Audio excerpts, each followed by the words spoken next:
amma namni katti hiikate harargeen taafran qallooti hin feenu waan akkasitti hiikatan kuni negatiivili hiikachuudha waan namni juhan qabsoon ta'e maqaan kuni lakki maqaa kanaan jijjiiruu qabdanii mas jijjiiruu qabachaa jiran ani dhiibbaa maqaan kun ummata lafa kana qorra qubaturratti godhaadhaa jiruun ibsee lafa kaa'e malee yoo abarraa maqaa kana qabattee deemuudhaaf mirga qabdaa anis yaada kiyya naan ta'uudhaaf fudhadhee deemuu mirgaan qaba. Garuu san keessatti amma waggaas diriirsaan yaada walii dabalaa wal jalaa qabaa waggaa dubbattan afran qalloo yaadni keessan isaa hammate waa ifaa bilisatti agarree kan meetti kanatti gartee ilmaan qalloo miidhamee kaa afan madaati juun agarree diriirsaan lee carcar bilisomsinee jirraa jiru. Dinaawul yoo haqa dubbatte. Anni bilisomsinaa jiru. Yeroo lakki yoo haqa dubbatte yeroo dheertuun dubbachaa dhabe amma duraas haasaatiin ture waan kana. Irra dibaa Lakki saaliisa. Yeroo dheertuu yeroo amma deeggaddaa akkaataa namitti hiikataa taatu malee diriirsaan lakki harargee nu gabroomsee harargee jalaa bilisoomni illee waan jettu fakkaattu namaatu waan sammuu keessaa waan san qabuuf ijaa malee maqaan harargeedhaa maqaa afran qallooti is that what you believe nama takka jettee afran qalloo mu gaafate lakki maqaan harargeedhaa afran qallooti addatti bu'aa qabu ni jira lakki hin jiru akkasimi nuti kun bara hawaasa hojii jiraatu. Dhugaa. Hawaasa bari yooni ati baddama fi bara dabuu hin dandeenye hawaasni kun. So miidhaan tokkoof miidhaan bu'aan tokkoof bu'aadha. Yoo afran qalloo misoomte anaan misoome. Wajjin jirraaf yoo hundi misoome afran qalloo misoome. Dubbisi galee yoo tokkoon keenya miidhame hundaan miidhame. Ayyee maqaan kun caffee asumarratti maqaan kun miidhaa inni addatti gartee akka walii garaa nurra fide gartee maali kan inni otomaatikaalii jijjiiramu qabuuf? Miidhaan kalee lakkaa'in ture waan kan miidhaa maqaa kanaan dhufe laal maqaan kun nuti immoo sammuu taatee keessa immoo ilmaan afran qalloo humbannaa fi itus keessa jiran keessaas jira miti. Harargee tana nu qoftu wajjin qabnu hundaa wajjin qaba fakkeenya laafaan siiba maan tana dubbii dira eenyu kana haasawaa turte atuu namoota irratti afeertee machaa turte dirreedhaan tuni gaafaan an dirreedhaatti baradhu harki 70 ol Oromoodha. Somaaleen ganda tokko jirti, Amaarinis ganda diskasaa jira, kun tokko jira. Lafa Oromoodhaati. Oromoodhaa keessaa mul'ata. Aadaa Oromoodhaa keessaa ifa. Afaan Oromoodhaa keessaa dubbatama. Ani kan biyyaa amma 27 jira. Amma dhiyeenya kana kun deebi'ee dhaqu Somaaleen sagaleen si ol kaatee jirti. Sagaleen Amaaraa ol kaatee jirti. Sagalee we have challenging force in our city. Dhageeffadhu. Bulchiinsi TPLF keessa 40 maadeen kun lafti tun ta'u Oromoo qofaa miti warra Oromoodhaa wajjin qabu jira jechuudha. Wanni isa akeektu. Arra diraan gaafii galtee jirti. Sigaltee Amaarri teenyaa jee falmata. Somaaleen teenyaa witteet Oromoon umarraa qabdu falmatti. Nuti amma falmaa keessa galchuu lafa teenya irratti falmaa keessa galchuu chaalenji keessa jechuudha. Kuni miidhaa maqaa arguutiin dhufeetii yaada. Kan fudhu. Maqaa argiitiin dhufee miidhaan kun. Miidhaa maqaa kanaan dhufee jeetiin amanaan akka namatti. Osoo maqaa kana ta'uu baate jiraachuu baate osoo maqaa kana jira jiraachuu baanne miidhaan kun hin taatu jettee amantaa? Eekkasitti namana maaliif hin jabeetaa? Maaliif amtanaan jee? Oromoon tuni ona qabdi. Magaalaan dirree dhawaa tun ona eenyuti? Ona nooleeti ona alaatti. Ona nooleeti. Maqallooti. Addatti ona qallooti gabbuutee bara Oromoon akkas qabdi. Amma ooyiruun abbaa keetii barballachaati warri keessan ammaan tana faamiliin ta'e bakka oottu jiraame. Ganda keessa jechuudha abbaa keetii yaamti akaakuutii yaamti. Dirree dhawaan tuni ona afran qalloo keessaa ona alaa fi nooleeti. Silaa maqaa isaaniitiin yaamuu jiraatti arran tana. Onni harargee keessaa kun maqaa Oromootiin yaamame ara kun hin dhuftu. Somaaleen gaafin kaaftu. Amaarri gaafin kaasu. Qeeteenya. Harargee irraa maqaa gosaa kanatu humna qabeetteeti amantaa caffee kiyya kamma jettuugaa. maqaa gosaatii miti maqaa lammiidhaa bakka qaba. Maqaa lammii kanaatiitu maqaa Harargee kanarra humna qabaatee roorroo sanfirraa kaasuu danda'a.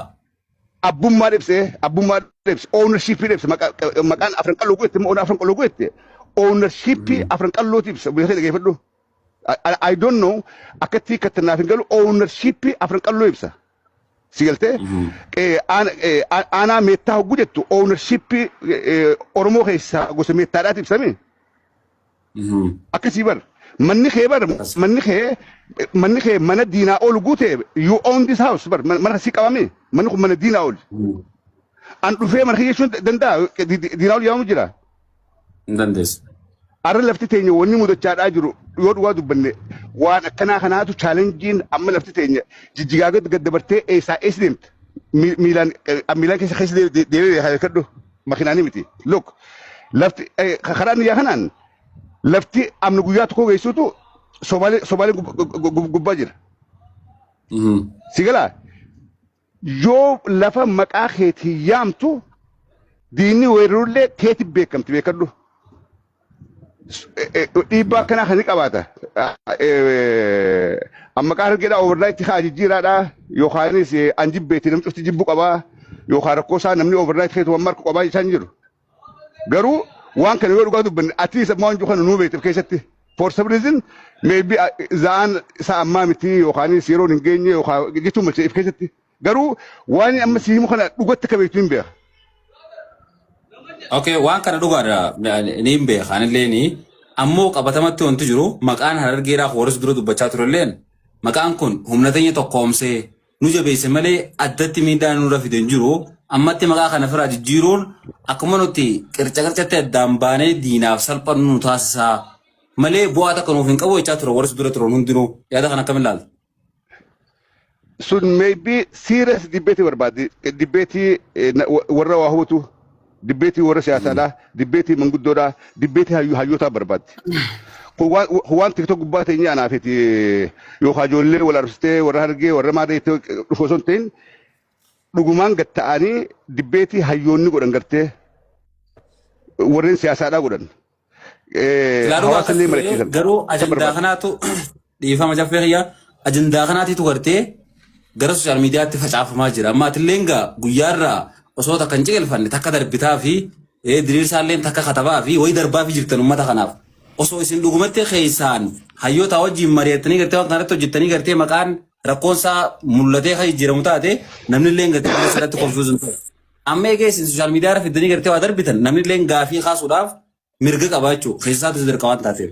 Saniif maqaa kana hoggaa ofirraa kaasnee kophatti gartee kan maqaa diriirsaan dubbisanitti nuti Harargee lixaa bilisoomne waan jechartaane onaaniyyaa ta'uu afaan niyyallee waliin taanee bilisoomsinaa nuti nama bilisummaa barbaadu hunda wajjin dhaabbannaa kana jedhanitti adda addatti foo'aa jira adda foo'amuun tun ona dhabne kana nuuf deebisti. Adda foo'amuun kasaara bu'aata kan hin qabdu. Nama keenya adda foo'amuun bu'aata kan hin qabdu. Ani adda foo'amnaa adda baanaa waan jiru hin dhageenye diinaa ol dhugaa dubbachuudhaaf. Waan kana ilaala ammaan akkaataa namni itti hiikkateetu hogguuni ituun caccari deebitee hogguu jedhan akka waan afran qalloon qoftiin harargummaa tana oongootutti namni hiikkata lakkii teenyaa ijoollee teenya hubannaan qabdu. Beekumsatti qabdu. Eega gartee caccadidde lakkii teenyaa nuuf falmataa akkasii miti. Hireen afran qalloo qabdu tan ituun qabdu tan hubanna qabdu beeso walitti hidhaan. Nuti kun hawaasa wal keessa laaqamaati ilmaan kiyya ilmaan afran qalloo tan. Bisalee haati afran qalloo taati. Abbee ituudha taa haati humbanna taati. We are so mixed. Sigaltee hawaasa kana addaan foo jiranii addaan foo muudhaa deemna addaan boodhaa deemna hawaasa laaftutti addaan bahu miti. Sigalee garuu ajandaan akkanaa kun guuqee namni baara gaanu karaa biratti hiikkatee haasa'uudhaan malchiisa. Baara guun qabnu. Wanti nama rifachiisu laale amma dubbiin ta'etilleen clear ifa wanti nama baareessu garuu bakka tana wanti jiru akkaataan gartee itti ibsamaa jiru barreeffama keessanii viidiyoo keessanii irraa illee wanti hubatamaa jiru atillee naasoo tokko keessatti gadaa itoo humbannaati gartee biyya Ameerikaa gartee Noorzi Ameerikaatti akka ajaa'ibaatti gaggeessuuf deemnaa achi booda marsaatti aantutti magaalaa Finfinnee Oromiyaatti gaggeessuuf deemnaa jette. Talamaffaa immoo diriirsaalleen akka gartee carcar ona ituu bilisoomsinetti humbannaallee bilisoomsinaa waggaa jiru waan kana gartee fakkeenyaaf amma lafa carcarsan keessa aliyyaa qubataa let me finish ummata ifaan si godhu barbaada onna carcarsan keessa humbannaa qubataa ilmaan qalloo qubataa walumaan qubatanii garuu akkaataan inni waan sanatti ibsisanilleen ilmaan qallootii fi walumaa galatti hawaasa keessa jiraatu san hin ibsinee akka gartee kophatti baasee lafa san qulqullumminaan ilmaan itti qoftii irra jiraatanitti waan sanis ta'e atillee yaada san fiddeeti gadaa ituu humbannaa goona hoggaa jettu namni rifatee lafaa ka'ee baaragee jechuudha loonni jechuun dubbattus beeku faawara guddaa qaba. Yes, mee as gaadhu diinaal. Ayyee. Oromoon gadaa mee qabdi? Shani. Min alkaa'e. Kan si komandoo fi raayyaa zeeboo kana baattamu kan maadde. Sin baasee. Ayyee si komandoo. Raayyaa zeeboo. Wayyaba kuni gadaadhaan. Adboofsee mee qabdi? Wayyaba shan qabdi akka jaametti jechuudha. In alkaa'e. Sabboof goonaa. Si komandoo. Raayyaa zeeboo. Maccaatu lamaa fi ituumban. Ituumban. Akkasii gadaan keenya gadaan warra bahaa kana kami ituumban. Akkasii Eega gammachuu magarsaa barreessatti. Lakki akkaataa. No wayyaba diinaa waliin sodaatiin naaf isa waliin dhiis naaf caffee waliin dhiis. Adam dhaabbidu guddaa Adam ati mudur ijoollee dhaabbidu Adam. Lakki waa'ee seenaa irratti caffee keenya. Lakki dhaabbu beekan siin jaa. Ayyee adeemte yoos. Look laal okay wayyoo si jira miti shanan keessaa akkaataa hayyoonni barreessan akkaataa gadaa akkaataa seenaa Oromootiin wal qabatee dhufetti nuti gadaa itti humbannaati. Wayyoo itti humbannaati mi? Heedkwaartariin keenya eessa? Bultumi. Odaa bultumi? Bireenchiin bulchinsi odaa bultum eessa maasii fuguuge? Akkasii mi?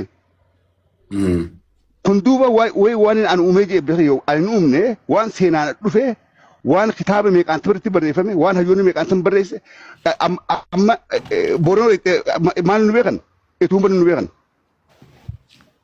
Ayyee. Akkasii mi? Duuba waan gara way caffeen hin uumne maaliif koonfijinii uumtee akka waan an jeetti akka waan an uumee hawaasa kana fa'uu deemutti maaliif hiikama? Sigalee? Alaal dhugaadha wanti kuni maqaan gosaa kun nama barreessee jira. Jalqaba irratti illee osoo hin waan kaafame takkaa ture. Gaafa gartee afran qalloo ta'amee gara kuma sagal. Gaafadha diinaa yeroo tokko caffee mee onni goonu diinaa mata yeroo qabuti onni goonu. Wanta kan biliseera alaan jira eenyu wala alaan jira garta. Halaqa caffee wayyabaa fi gadaa fi wayyaba garaagarummaa isaa nu himi. Laal. Gadaa fi wayyaba garaagarummaa isaa qofa nu himi. Obsa. Alaal malaan dhaaf jira. Ni qabbana Ameerikaa tale Atlanta yoo ni su'aal hedduu qabbana alaan jira. Mana namni guutuu nama keessaa yaasuun hin taatu wanta kamiin siseenaa eenyu diinaa'ol Badrii Kabiraa beekuun dhabdu he's a master of history nama seenaa keessattuu focus godhee seenaa afran qalloo kana qorate seenaa itti humbannaa qorate isaa fi ana wajjiin miidiyaa kee gubbaa dhufnee wajjiin marannaa waan kana inni irra dalagu jira he's my friend I will invite him dhufneeti dubbii tana ditteelii kee isa maran. Badrii Sabaloo jechuudhaami. Fayyataa ulfadha. Badrii Sabaloo riisarchii dalaggeeffatee hayyuudhaa miti. Profeesar Maamad Tasayyii abbaa urjii. Please yeroo tokko gaaffiin caffeedhaa qabame yeroo tokko.